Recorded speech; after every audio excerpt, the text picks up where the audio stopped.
पिले मैंने वीडियो तो देखुच आम चैनल गुड़ी सब्सक्राइब कर। ये कहानी हूँ रामपुर कथा। राम बोली गोटे पिला रोला जो जी कि लोक मान बहुत हैरान करूला। लोक मैंने विषय बहुत कथबार्ता हुअती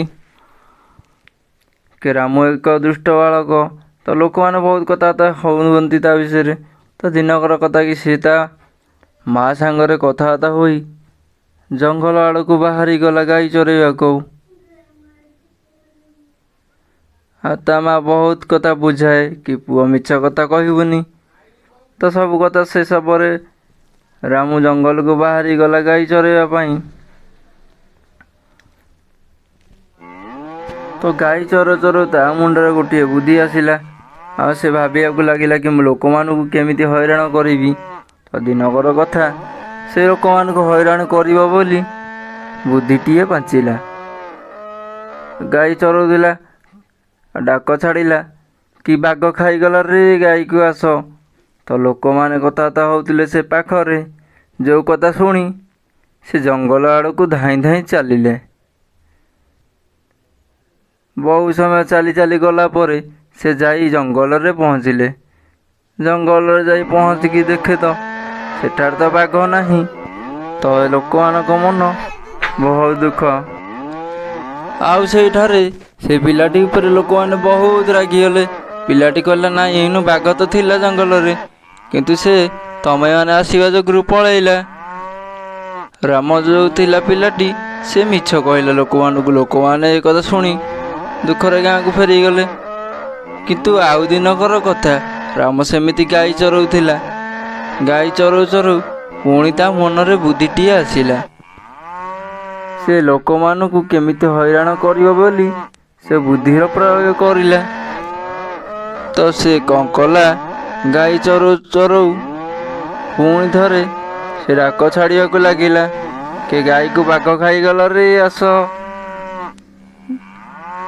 शेष लोक मैंने भी यही कथा शुणी पारिले कारण से पाखरे से माने कथबार्ता होते।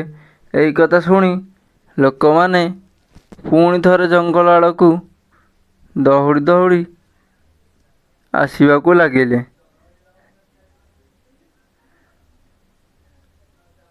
लोक मैंने धीरे धीरे धीरे धीरे आसु आसु